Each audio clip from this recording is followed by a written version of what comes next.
L'Argentine s'est fait peur, mais l'Argentine sera bien dans le dernier carré. Et victoire 3-1 en prolongation donc face à la Suisse, réduite à 10 à la 72e minute. L'occasion pour Lionel Messi de devenir le meilleur passeur décisif de l'histoire de la Coupe du Monde avec 10 passes.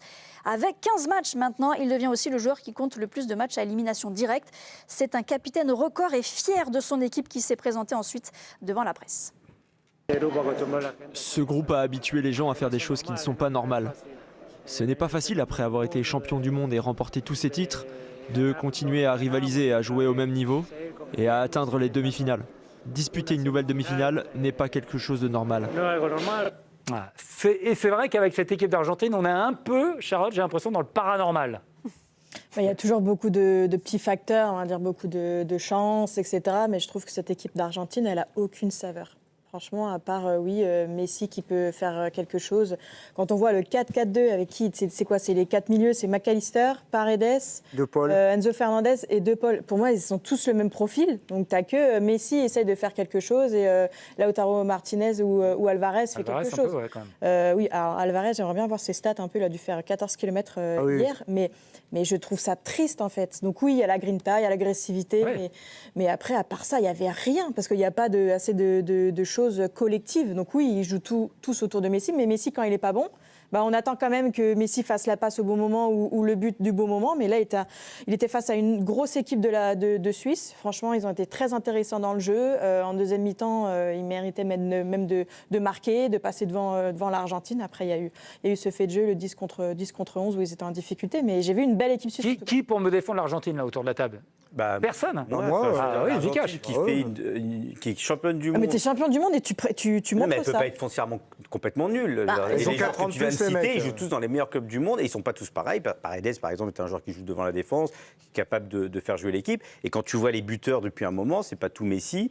Le dernier match est celui-ci. Il y a d'autres joueurs qui ont marqué. Et il y a d'autres circuits. C'est pas l'équipe fantastique. Elle est capable. Il y a une grosse période où elle joue bas.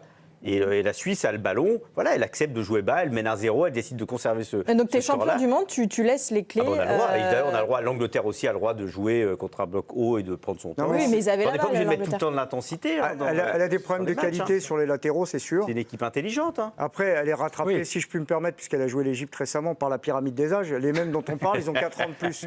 Et ils jouent toujours ensemble. Et ça passe toujours. Oui, ça passe toujours, c'est ça qui est Elle a paranormal. une personnalité incroyable, en fait, cette équipe. Alors, je sais que c'est les méchants maintenant du film, et c'est comme ça. Mais en tout cas, c'est une équipe qui avance et qui joue ensemble. Qui sait souffrir. Voilà. Ouais, alors, qui c'est sait sûr plein que de c'est pas le choses. Brésil 70. Il y a une on a âme. compris. Non, mais il y a une âme autour de cette équipe en plus. Il y a quelque chose qui se passe. De réussir à jouer avec un joueur qui ne court pas du tout, quand même. C'est ça, c'est vrai. collectif. Et ils défendent à 10, ils attaquent parfois à 10 avec lui de temps en temps. Ils ont mis 4 milieux défensifs autour de lui, voilà, comme a obligés, expliqué hein. Charlotte. Ils ont rajouté Alvarez, qui est marathon man. Et puis voilà, c'est leur modus operandi. exactement. C'est Il a tout. joué dans le milieu, C'est tout. Alvarez. Oui. Il joue très bas dans le milieu. Non, mais la meilleure action du match, c'est le but d'Alvarez, c'est tout. Oui. Franchement, Ouais. après, sinon, moi, je me suis Non, pas mais nous, si on régalée. en enlève regardant le match. Mbappé, on fait quoi alors?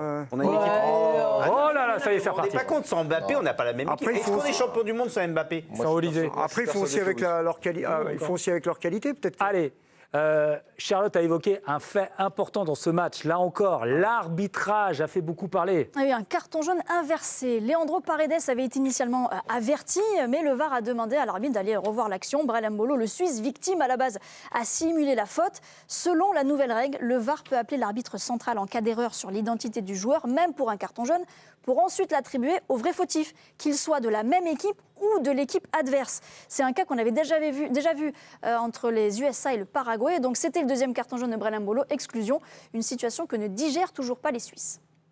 Les règles sont les règles. On ne peut pas les changer. Mais c'est une décision qui a tué le match, c'est mon avis. Je ne sais pas ce qu'ils pouvaient faire d'autre, mais pas tuer le match en tout cas. Je pense qu'on était vraiment bons sur le terrain.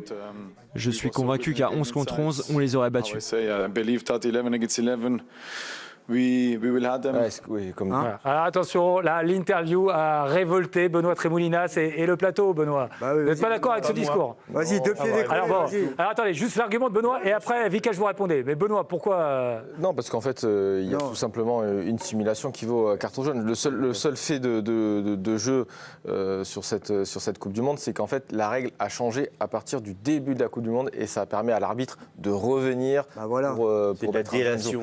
Donc voilà. Mais autrement, c'est la simulation de Mbolo, qui met toute l'équipe suisse en difficulté. Parce que moi, je suis persuadé, en deuxième période, quand ils sont revenus, ils ont mis beaucoup d'intensité, ils sont revenus avec d'autres intentions. Moi, je suis persuadé à 11 contre 11 que la Suisse peut faire quelque chose et peut même se qualifier. Donc vous en voulez à Mbolo d'avoir simulé, en fait, c'est ça. On parlait un peu, c'est une gestion des émotions, on en parlait tout à l'heure. C'est que il a pris un jaune 5 minutes avant. On prépare ce match-là toute la semaine, les circuits de passe, les tactiquement et tout. Et effectivement, en une demi-seconde, le match peut basculer sur un fait de jeu comme ça parce que c'est une erreur d'inattention ou je ne sais pas comment on peut l'expliquer, mais au final, cette action vaut cher pour la Suisse parce que moi, je suis persuadé qu'il pouvait y faire quelque chose. Moi, j'ai joué au foot en passant ma vie à anticiper.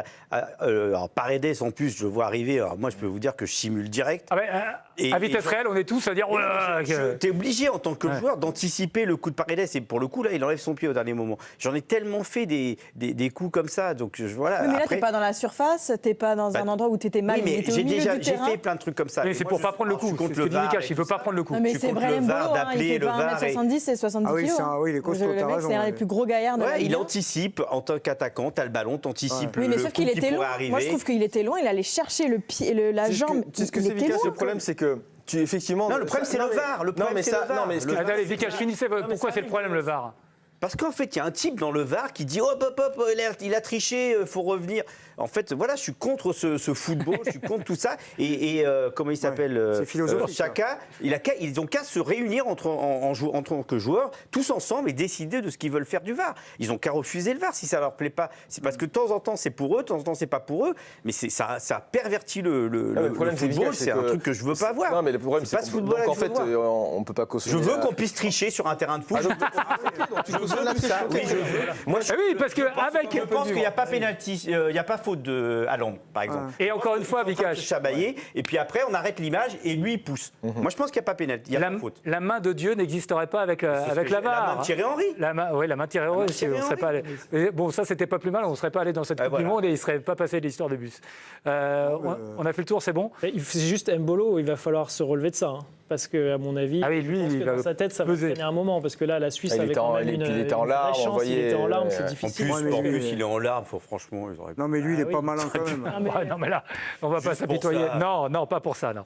Alors, on quitte un instant un peu la Coupe du Monde. Enfin, on va aller sur l'Allemagne, parce que Jürgen Klopp, à la tête de l'Allemagne, ça se précise, ça y est, ça avance. Bientôt l'officialisation, peut-être. La fédération allemande, en tout cas, a annoncé un accord avec l'entraîneur, mais pour autant n'a pas encore officialisé sa prise de fonction, car la fédération doit maintenant se rapprocher de Red Bull, avec qui donc Klopp est en contrat. Mais l'optimisme est de mise pour voir l'ancien entraîneur de Liverpool sur un banc 2 ans après son départ des Reds.